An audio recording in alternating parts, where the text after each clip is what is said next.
So anyway, holy crap, man. There's my work story.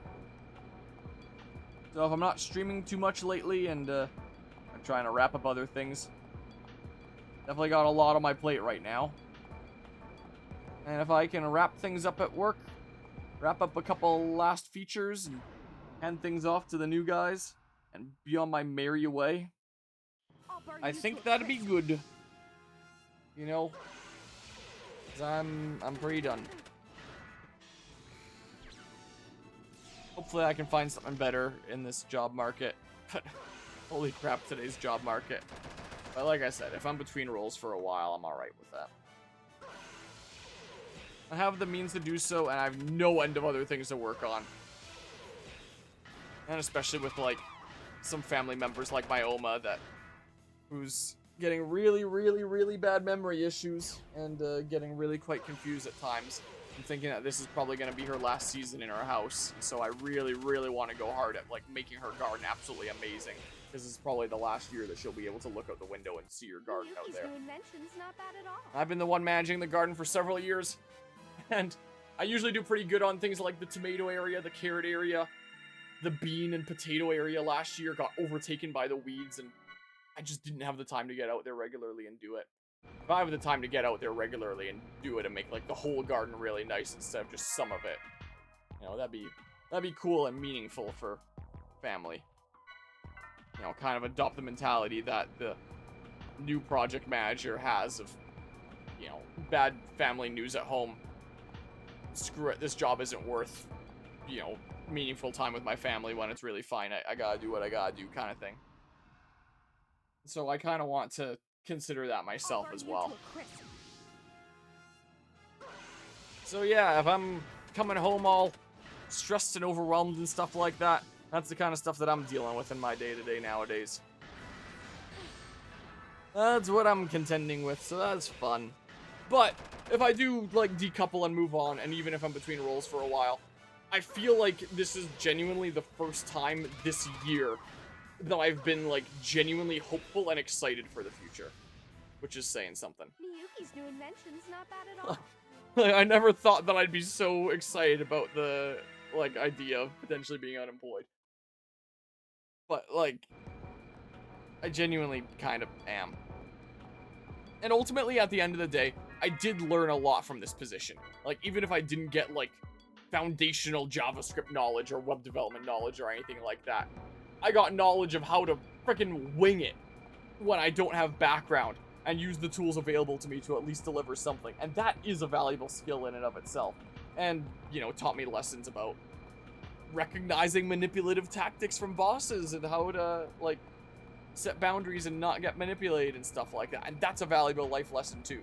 So ultimately, at the end of the day, while there's parts that I'm definitely pissed off about and all that, I don't regret my time at this job. It is worth noting. Like, I will look back at this and be like, man, that kind of sucked. I'm so glad that I did it so I could learn those lessons, you know. I definitely don't regret my time. The hell do I do here? What? Probably do something like this. Come on, really? With the wall there even?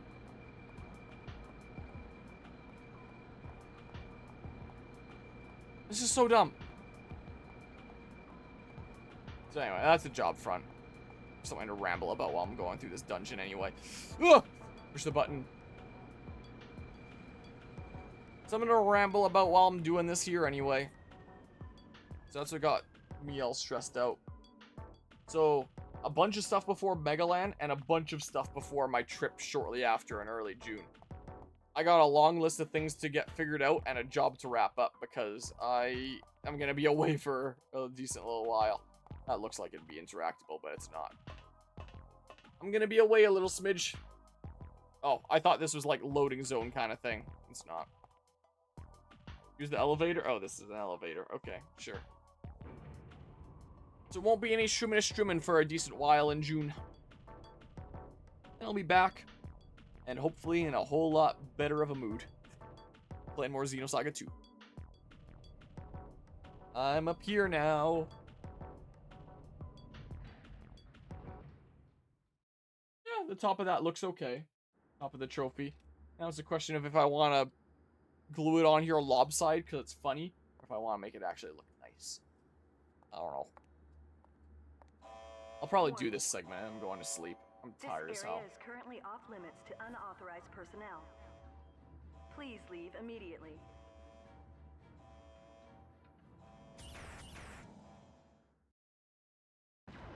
Okay.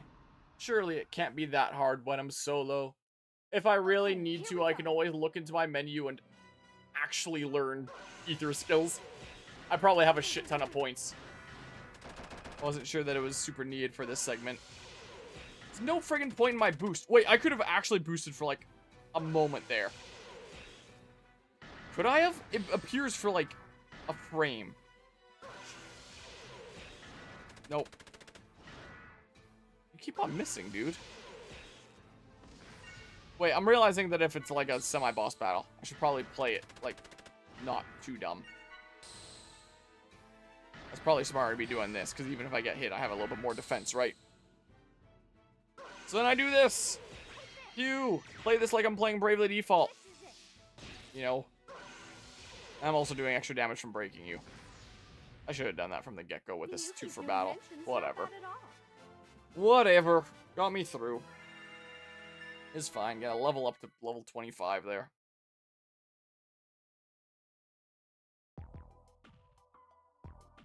Oh, I thought it'd be another immediate cutscene or something. Nope. Not this time.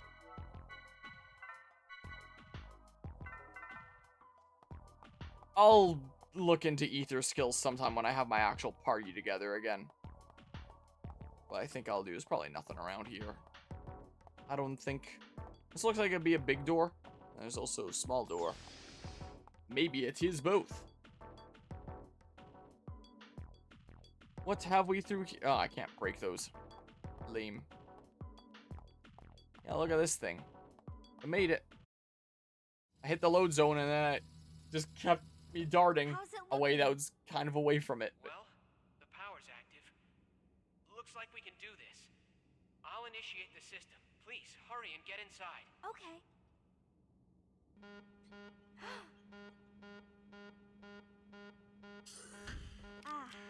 But it looks like we're a little late. We're kind of surrounded.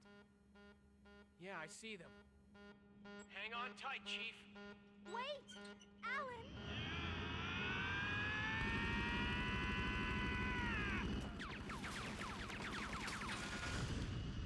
All right. That ought to hold him for a while. Not bad. Alan, I'm impressed. Well, it's all part of being a man. And the power of love. Did you say something? Nothing. I'm gonna floor it. Hang on tight.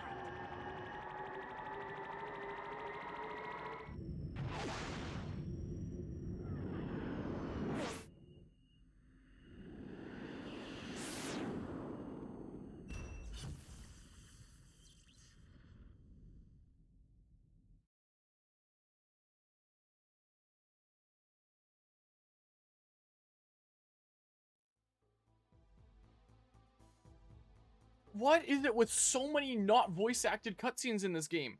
Like, it was only the super minor ones like, oh, I'm gonna go to the shop while our party's, like, you know, temporarily splitting up at this one stop in Xenosaga 1. Like, just side unimportant stuff like that. There's, like, story cutscenes in this game that just switch between voice-acted and not voice-acted.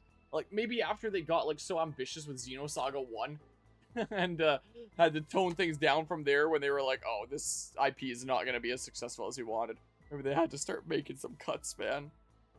Red Cloaked Man. We've detected Albedo's ascension. I see. He did well. The lock has been opened and the obstacle removed. The rest is up to her. Will matters proceed smoothly? Yeah, maybe. Except only half the time. She is suited to the task. There will be no problems. It just feels so jarring compared to episode 1 where every story cutscene was like actual cutscene and voice acted and stuff. Like, we got a downgrade in this game. People always try to live a life of choices between good and evil. How is this not a voice acted cutscene? They make pessimism their foundation and praise misfortune and sorrow.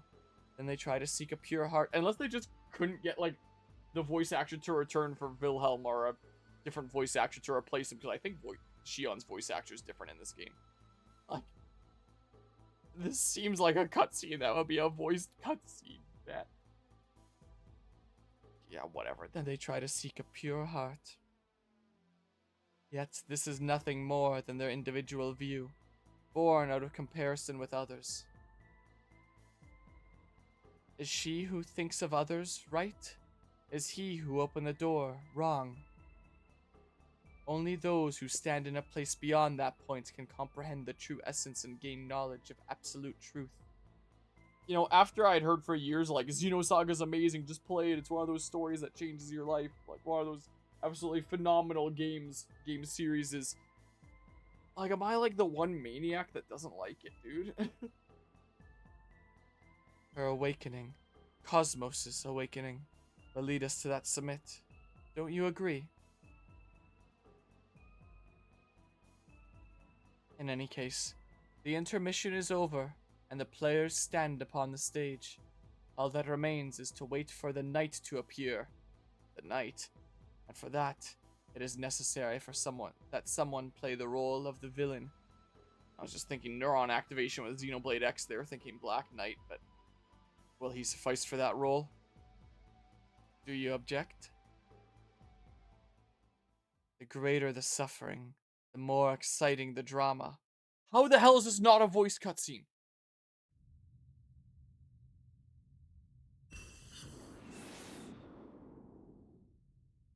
1.41 parsecs to Miltia. No ship signatures around.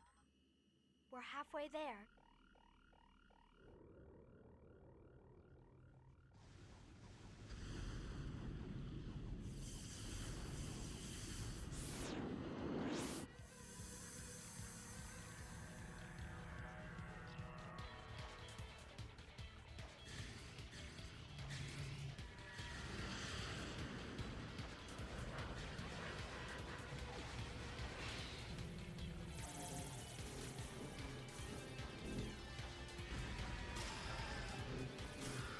Well, what kind of maneuvers are those? That's well beyond the limits of the human body. We're hit! Shields are lost! I know!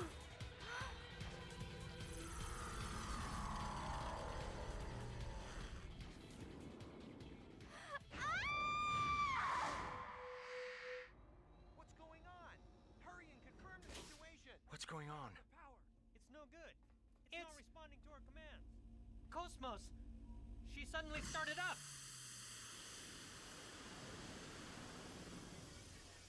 But that's not possible. Countdown is Her starting. reactor isn't even installed. The binding is released. I know!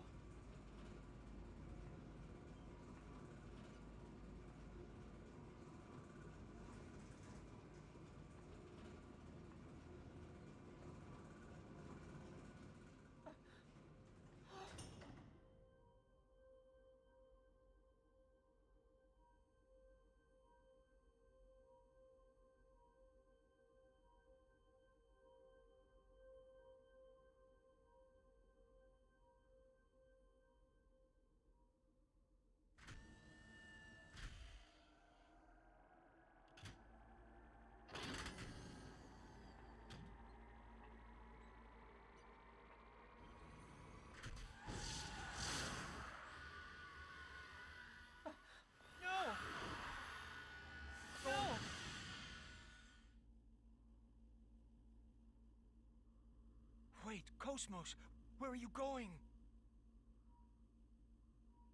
Shion. What? Shion is calling me. Shia? Chief Uzuki is...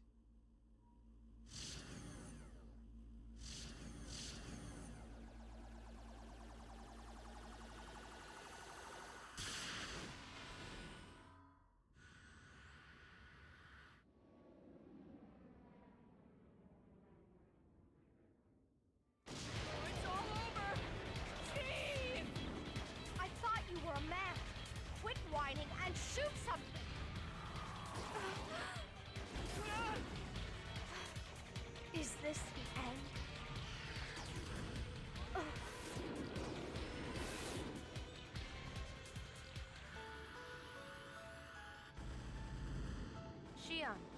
am switching your craft to control mode B. Prepare for docking. What? Docking?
I think we're saved.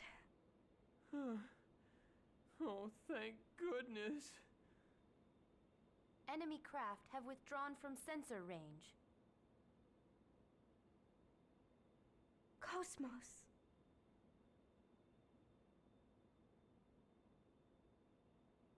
Thank you. Chief, a transmission. A transmission? Yo, Miss Vector. That was quite a show you put on out there. That voice. Hey, if you're alive, say something already. Captain!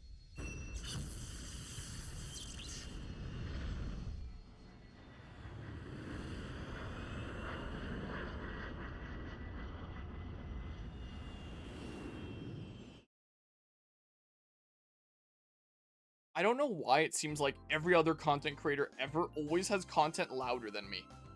Because, like, I have my microphone as loud as I can put it without turning my gain up here and, like, peaking and sounding like crap. And then I match the game audio to just be lower than my voice so that my voice can be heard over it. And then somehow, like, it's not, sorry about that. Then, you know, every time I find that I need to, like, listen to my own videos at nearly double the volume of, like, anybody else's videos. That's fine on my end, though. Could be worth refreshing if, way louder than the game for me. I mean, it is just music here. My voice is meant to be way louder right now. That's what I intend. I mean, I can have a look-see here out of curiosity if I go ahead and say, open the volume mixer, and then I mute this for a hot second. Where the heck is the thing to mute? There it is, and then we're gonna listen to the stream really quickly like this. Okay, and that's gonna repeat. Okay, there's not too much stream delay. I thought that there would be more stream delay and I'd be able to work with this a little bit more. Is what I thought. Like, really? I can turn it up to, like, there or something like that, and then if I go ahead and test by muting this in the volume mixer and then immediately playing here,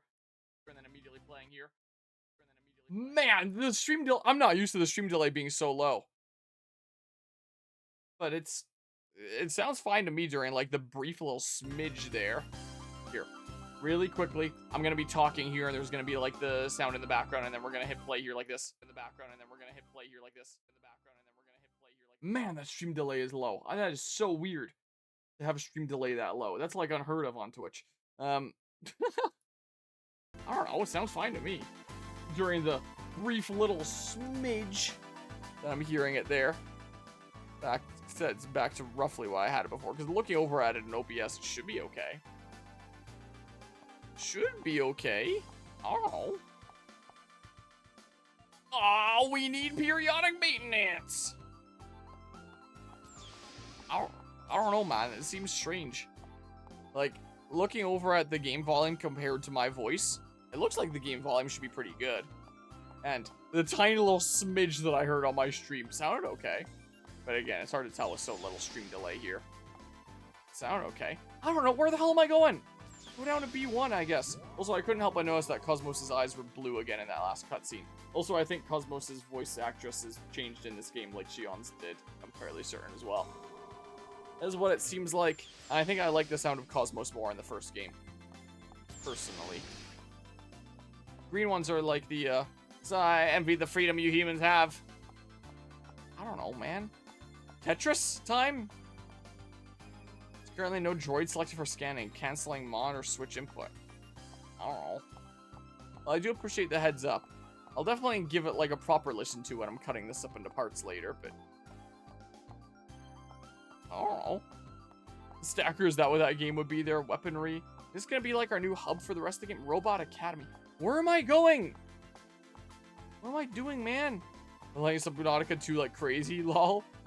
The game that Mortis told me has like the craziest EULA. Going to first floor. And apparently it doesn't let you kill any sea creatures. Is another thing that I'd heard in that game. Yeah, I guess I can mute this tab and then play the stream manager again. Early access is out and it's huge. Having some fun there, I take it then. Cabin here then, right? Yeah, we'll go right into that image. Yeah, the Elsa sure looks different than the last time that I was on it. In episode 1. Alright, at the end I'm like 20 hours in. Okay. Well, cabin's not the place to go. We go to the bridge or something? Guess they couldn't keep the same layout from the first game. Yes, no. Oh, hi! Familiar faces! What in the world happened? I was so surprised when I detected Cosmos' presence. I'm gonna get my party back, is what you're telling me. See, you're in trouble as usual. Do you know who attacked you?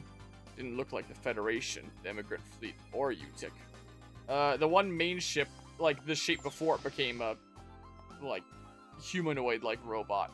Where it was a bit more rounded, kind of reminded me of the ship of the Ghosts from Xenoblade X. It's the only thing I could think of. Now, I mean, address number 2. Well, I don't have any keys because I'm not really super exploring around this game.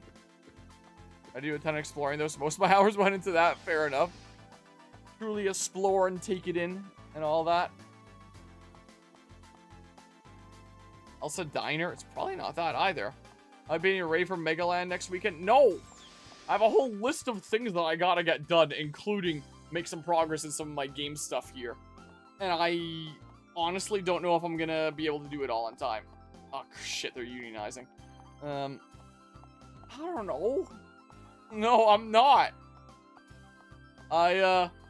Let's see here. Let's look at my little list. What are all things that I gotta... There's things that I gotta get done before my BC trip. But what are all the things I gotta get done specifically before Megaland? I gotta finish up making my multi-game layout for the tournament. I gotta finish making my JavaScript code for the tournament. I gotta get freaking Mario Tennis at the ready. I gotta paint these trophies. I gotta, like, paint in the eyes on them. Let's see here. I gotta graft my tomatoes. I better do that soon. I could just do it before my trip, but I gotta get it done soon so I can get it in the ground. So may as well count that as before Megaland. I gotta beat Pokemon XD. I gotta beat Fire Emblem Sacred Stones. Let's see here. What are other things I for sure gotta get done before? Fix up my tent. Maybe. We'll see if I have time. The tent that I put in the back of my Fargo when I sleep at Megaland. Not a bad idea to get that fixed up. Fill Fargo with oil. Oh, I did that one. I could put a check mark on that one. Loosen the oil pan on it. I gotta do that. That won't take too long. Long story. I over-tightened a couple of the bolts. I just gotta loosen them a little bit there. I gotta rig up Metal Gear Solid Portable Ops that I want to do a little bit of. Okay, about 10 things. About 10 things I gotta do. And I have now less than a week. And I'm still working during the week. Or, I mean... or I could just not some days. What are they gonna do? Fire me? Relating to my earlier discussion here. I was chatting about that with my little cousin earlier. Where it's just like, hey, I could always just like... Apparently he has some days this week off work. And I want to get like some stuff done in like his garden there with him before I head out on this trip. And that's the time that would work out the best, is sometime during this coming week. So I was like, I could always just take like a day off or something like that. And then we just take the day and like work away at the garden together. What we could do. But yeah, I think I have a dozen things left to do. Yep. You get fired is not the end of the world. Not them saying you should. No, the joke is that I was talking earlier this stream about how I'm quitting. That's what the joke was. All right, here we go. Reach the 13-hour mark. Maybe I'll go a little further. How many funds do I have? UMN. Oh, this is story here. Yeah. I'm done. GS path. Oh, this is the freaking affinity chart thing. When is your last day? My plan is not this coming week, but the Monday after that, June 1st. Or maybe I go until June 2nd. I have lots of stuff I gotta do. I may as well just make it June 1st. Because then, on my resume, when I was saying how long I worked, I can say September until June instead of September until May. If I'm this freaking close to June, I may as well snag it anyway. Just come in like one day after... Here we go, bridge. Just come in friggin' one day after Megaland. And then I think I'm good. I'm done. I've had enough of this place, and I want to move on with my life. So, I'm done. Captain, we owe you one. So that's why I'm making a joke about what are they gonna do, fire me. Yeah, looks like you're causing trouble as always. Yeah, that's what I think. Yep, it really was. And this past week, the thing that I was adding on earlier this stream to add on to the drama that you'd already know about is I found out that across me and the 3 new guys, the project manager was instructed to get as much work out of us as possible and squeeze us as hard as we can over like the couple months that the new guys start. And then at the end of those couple months and the new guys' contracts is being renewed, pick out whichever one of us 4 is the weakest and fire them. It doesn't matter if everyone's integral to the project, doesn't matter if things are going smoothly and faster with 4 people on the project. Pick out whoever you like the least, whoever you think is the weakest link, fire them. And our new project manager that was coming into this was refusing to do that and was saying like, I need everybody, and you know, not wanting to go to like my boss's whims. But the new project manager had a family situation come up, so he's going back home outside of Canada and doesn't know when he'll be back. And so he's leaving the project, and there's gonna be like no protections from here then. And we were already, one of us was already gonna be on the chopping block, and I was just like, I don't want to be in this environment, man. Like, being paid like freaking pocket change here with no benefits, and not even having a contract, which is so he can avoid having the topic of pay come up again, and also so that I can be on the chopping block anytime he wants me to be. And also, I mean, the one advantage to not being on a contract is it means I legally don't need to give 2 weeks notice. I can just leave whenever I want. I still gave my notice this year, and like I'm still handling it professionally. But yeah, I'm thinking this place friggin' sucks, man. I'm out of here. And this project is gonna fail with the way that they're running this. They're trying to develop enterprise software for this university with a team of people that they're just gonna like interchange out as need be and keep on burning out, change them out anytime they burn out and quit.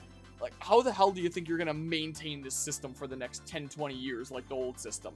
Like, do you really think that this is gonna be a product at the end of the day that the university wants? Because I sure don't think so. I think if I was the university and I knew how this ship was being run, I would say, no thanks, we're gonna go find someone else to make examination software for us. Or just go with like one of the big powerhouses like Blackboard or Moodle or Canvas after they got hacked like 2 weeks ago.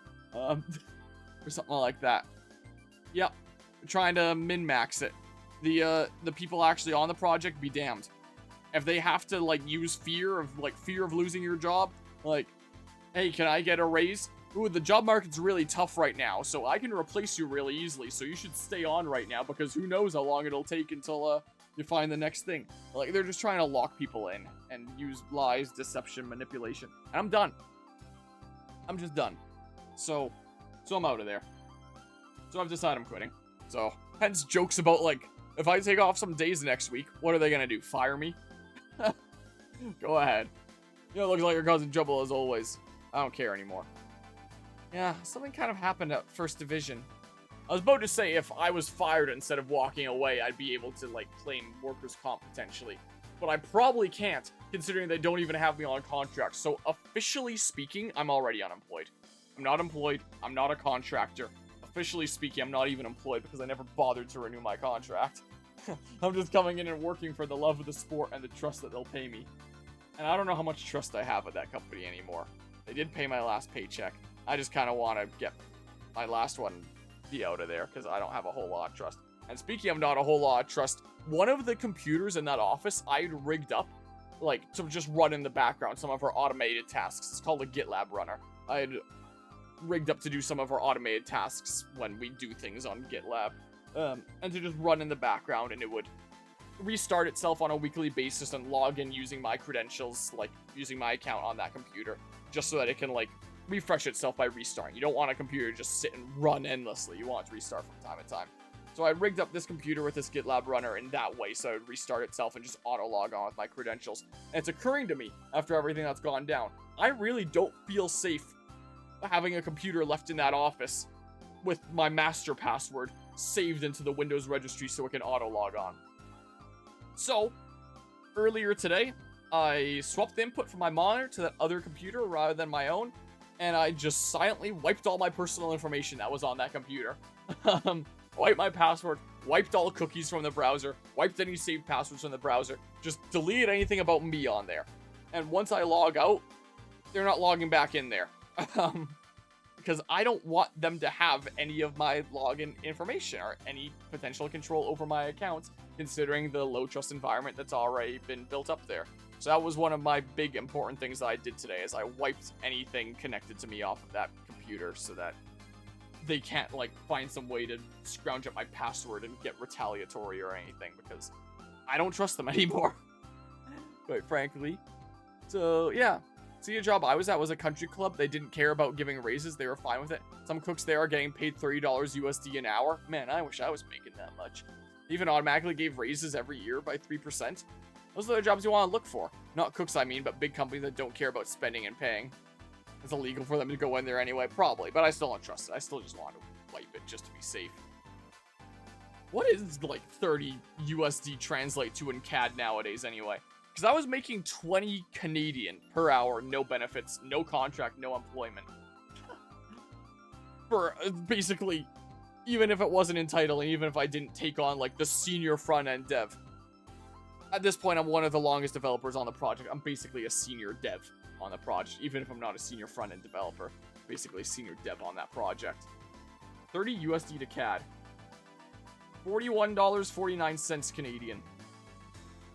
If they offered me that to stay on the side with, like, math camps and stuff like they might just do, that I would honestly probably accept at that pay, realistically.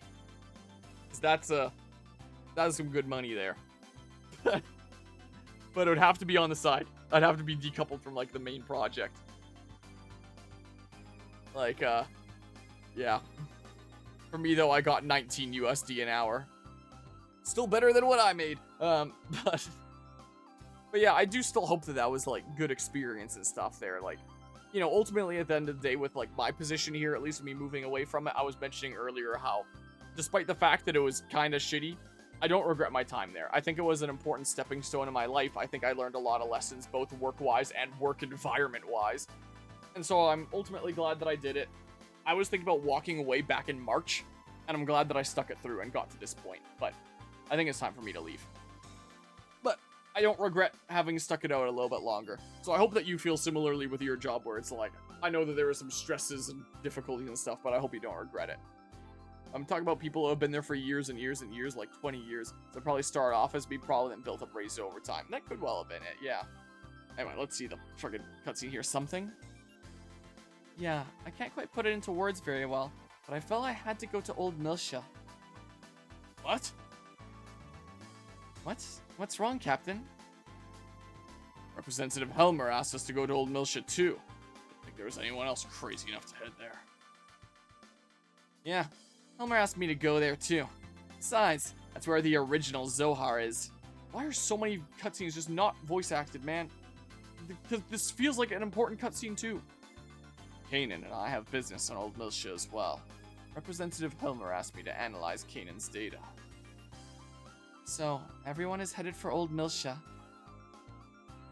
Cosmos was amazing back there. Yeah, even I was surprised. Who was that enemy? He even dodged Cosmos' attack. I have a bad feeling about this. Yeah, I wonder about that myself.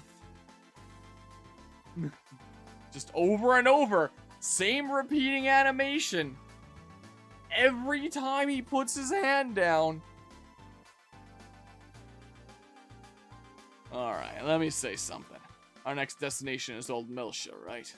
Can't say I'm looking forward to it, but it looks like we have to go. So let me know when you're ready to set out. Till then, take a look around the newly remodeled Elsa. Remodeled. The reason why it's different from the first game here. Now, family talked with me too and said if we're young and we're living with our family, not too big of a deal to leave a job after a year or two to get more on the resume for a bigger job later on. Yeah, that's fair enough. You only have one job on your resume after working at it for so many years, but you get let go and look for somewhere else. Not gonna look super great because you don't have much variety on there. Though it would show like stability and like longevity and stuff like that. That people want you at the company for a long time, you know? Oh, look, a map of the place. That's kind of cool. Multiple places on your resume they built up throughout the year, but each place like 1 to 2 years, and that's a really good resume. Yeah, where you're actually staying there for a while. If you have a whole bunch of stuff and they're all like 3 to 4 months, then that's probably more detrimental. At this place, I'll have ultimately gone like September to June, 9 months there.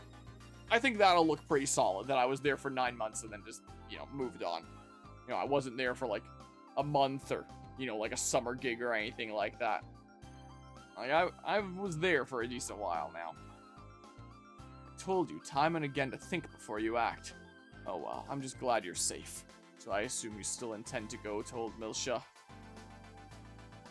Yeah, that's what I'm thinking. Especially when I squeak out that one extra day. You know. How do I talk to you? What?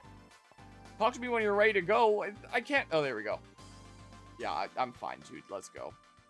Let's go. Well, what do you think of Elsa's new look? Beautiful, isn't she? Isn't she what? There's no point hanging around on the bridge the whole time. Why don't we have a look around? Or do you want to head off for Old Miltia at top speed right now? Is there a save point in here? Should I save? But like, do I have my party? No, screw you, game. I may as well head for Old Miltia in a sec here anyway. It's like 3 to 5 months, don't want it on there. Unless it's like very clearly when I was still in school, which I have for like many jobs. Where like you can clearly see this overlaps with university, this is clearly my summer job. You know? Then it's like, yeah, then it's fine. But after graduation, if you're only there for like a few months, then yeah, probably not. I can see how that could be detrimental there. But yeah, different story for sure. Sure, let's go to Old Miltia, the place with the original Zohar, sure. I've got my second wind here of feeling less tired after rambling about all these things with a little bit of energy. I'll stay up a little bit longer. Okay, you got it. Hey, Tony, you heard that, right? Hit it.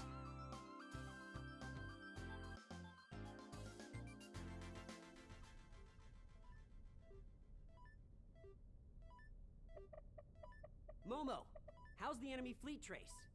They're headed for point E52 at combat speed. Damn, they got some guts to be charging in there that fast. That just shows how desperate they are. Of course, at this rate, we're never gonna catch them.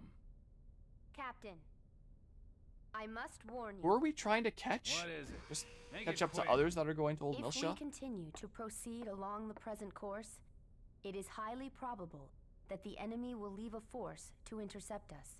It is prudent to assume that this ship will eventually suffer an extensive and unacceptable level of damage. I'm afraid Cosmos is right. We're in trouble unless we find a route where the enemy can't detect us. Look, I get what you're saying, but how the hell are we supposed to do that? Uh-oh. This isn't a highway, you know? That's worrisome to We hear. can just Hello, take a Kev. detour or something. Actually, there is a detour. What? Really, Momo? I've detected a small gap in the gravitational fields between the two black holes. If we fly through it, I think the chances of enemy detection would drop significantly. Hey, are you out of your mind? Right. Even if we made the slightest mistake, we'd be caught by the gravitational field and dragged into the abyss.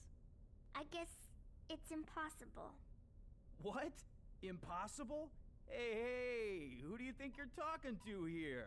There's no Whoa, those way dials are going Tony crazy. Numero Uno's I gonna would- turn down a challenge like that. I would do some There maintenance he on the goes ship. I would again. do a bit of a Once that checkup. moron gets started, there's no stopping him. Ah, whatever. Do what you want. but you'd better not even think about getting a scratch on my Elsa. Don't worry. Leave it to me. Momo, I'll be counting on you for a route. Okay,